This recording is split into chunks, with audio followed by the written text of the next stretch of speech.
to say that I approach today with awe and wonder only begins to express what's going through my heart right now. Calvary has been home to my family since its founding, and I'm grateful for the faith that's been handed down from generation to generation in this sacred space. It seems very fitting that I'm now serving on the clergy team of Holy Communion, another child of this parish. And it warms my heart to see so many of you here from different ages and stages of my life. You all mean the world to me. Thank you, Calvary, for inviting me to share my voice today in the pulpit that introduced me to preaching. The pulpit that delivered years of wisdom from the likes of Doug Bailey to Bill Kolb to Mimsy Jones. And the pulpit which allowed me to step boldly into preaching my first time as a junior in high school, when I returned from Rosebud Reservation, where our youth group had spent a summer getting to know our Lakota brothers and sisters. And years later, where I was invited to preach my first sermon the Sunday after I was ordained. The difference is that this time I get to award myself with the best tomato, aspic, and homemade mayonnaise in the country, hands down. And I'm ready. The Lenten preaching series has been a major force in my spiritual journey. From Will Campbell to Johnny Ray Youngblood to Phyllis Tickle to Barbara Brown Taylor, you can imagine that I'm quite accustomed to feeling as if I'm standing in the footsteps of giants.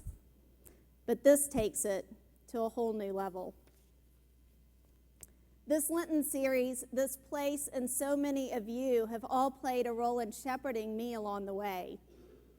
So I'd like to begin with a passage about the Good Shepherd from the 10th chapter of the Gospel of John.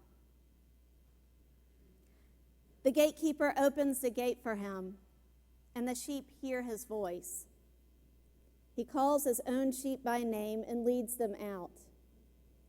When he has brought out all his own, he goes ahead of them, and the sheep follow him because they know his voice. I am the good shepherd. I know my own, and my own know me, just as the Father knows me, and I know the Father, and I lay down my life for the sheep. I grew up in Midtown Memphis. Raise your hand, you Midtown people. I see a lot of you from these blocks. Very good, very good. And like children in many other neighborhoods before the dawn of smartphones and home computers, and I'm going to even date myself here, before the Atari game systems hit our entertainment, I spent most afternoons outdoors. This was also before the explosion of organized sports and rigorous after-school schedules, and before most leash laws as well. So for the most part, all children and pets had the run of the neighborhood. And surprisingly enough, we never lacked for entertainment or discovery. We had free range, that is, until dusk, when one began to hear the chorus of parents and dinner bells calling each of us home. For my 7th birthday, my parents took me to the Humane Society to pick out a dog. The dog that captured my heart was 30 pounds of white fluffiness, a perfect mix of just about every breed, and had a tail that looked like she had been drawn by Dr. Seuss himself. I remember going through a long list of names before settling on Magnolia, like the beautiful trees of our region, and calling her Maggie for short. I thought this was a wonderfully unique name that suited her just fine.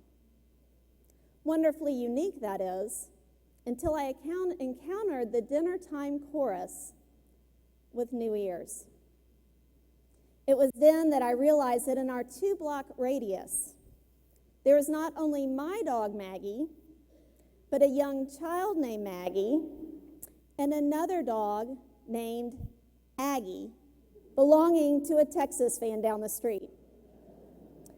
I thought to myself, how on earth am I going to be able to train my dog to come home when I call? If she's hearing all of these other calls that sound just the same. I decided to practice first inside our home and then in our backyard. My call went something like this. Here, Maggie, Maggie, Maggie, Maggie. Here, girl. Maggie was not the most obedient dog, and neither was I the most rigorous trainer. But we slowly developed a system that worked. It was time to venture into the great outdoors.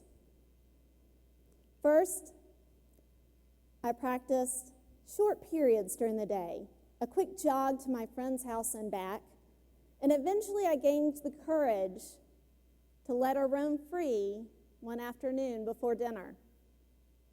As the sun began to set, I first heard the low voice of our neighbor crying out, Aggie? And I looked out nervously to see only Aggie running down the block. Next, I heard the mother's voice down the street, calling her daughter Maggie in from playing in the front yard. Maggie, time for dinner.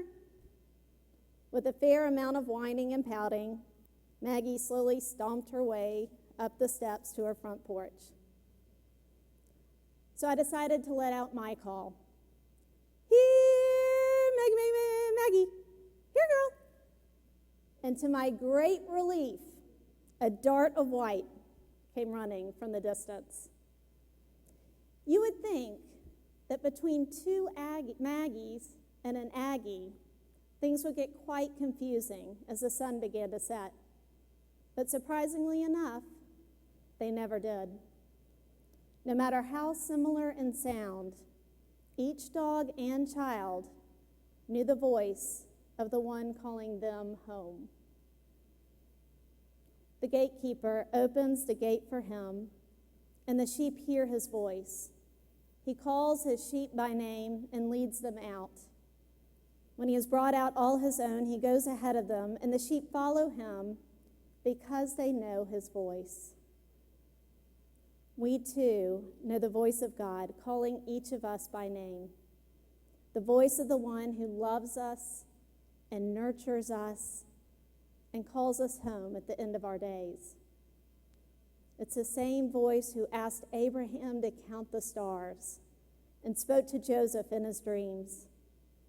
The great I Am who spoke to Moses from the burning bush and called Queen Hester to courage in her time and place. The one who asked Mary to carry the word to dwell among us in flesh, and who announced Jesus as his beloved son as he went down to the river to pray. The one who called out to the fishermen to follow him, who came down in flames to light the way for the apostles to go out to all the nations, preaching the good news. God opens a gate for us and calls us into relationship so that we may have life and have it abundantly. But the voice of God is not the only voice we hear calling. Continuing in John, Jesus proclaims, I am the good shepherd. The good shepherd lays down his life for the sheep. The hired hand, who is not the shepherd and does not own the sheep, sees the wolf coming and leaves the sheep to run and runs away. And the wolf snatches them and scatters them. In other words, the hired hand does a great job until the going gets tough.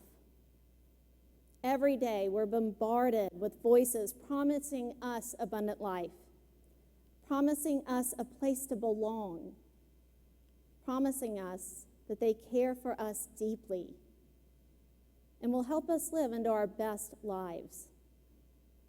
Might sound something like this: work longer hours, increase productivity, bring in the big bucks so that you too can have control and power and happiness. As sadly revealed in recent news, buy your way into this elite college so that you will have all the tools you need for success and glory. Or, if you're like me, you might notice that your key ring now has more plastic tabs on it than actual keys. Or your phone has more apps on it that have to do with where you shop or do business than the average number of phone calls you call in a day. Each one of them saying, shop with us, fly with us, stay with us, work out with us. You will be recognized as a priority customer, a preferred member, elite status. We'll help you sculpt your body into enviable shape. We will roll out the red carpet for you, and we will greet you as family. Or maybe you find yourself engrossed in March Madness, having just been liberated from the football season. You notice that your closet has quite a bit of logoed apparel in it. And as you hear the fans cheering, be a part of our winning team. We will take you all the way to the championship.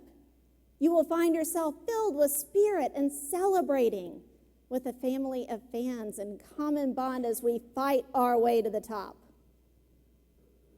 And for a while, all of these promises hold true. Hold true, that is, until the market crashes, our company folds, or our health and family suffer from neglect. Until the airline decides to move its hub, the grocery stores get bought and merged into one big chain, or our favorite yoga instructor gets injured and the class time changes. Until our team star player gets traded away, until we have a bad season, or until we discover that even saints here on earth can go down with one bad call.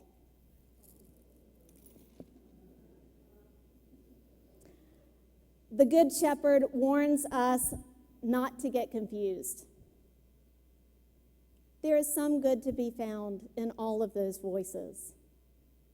But the hired hand at first appears to be doing the whole job, appears to be dependable, at least until he sees the wolf coming.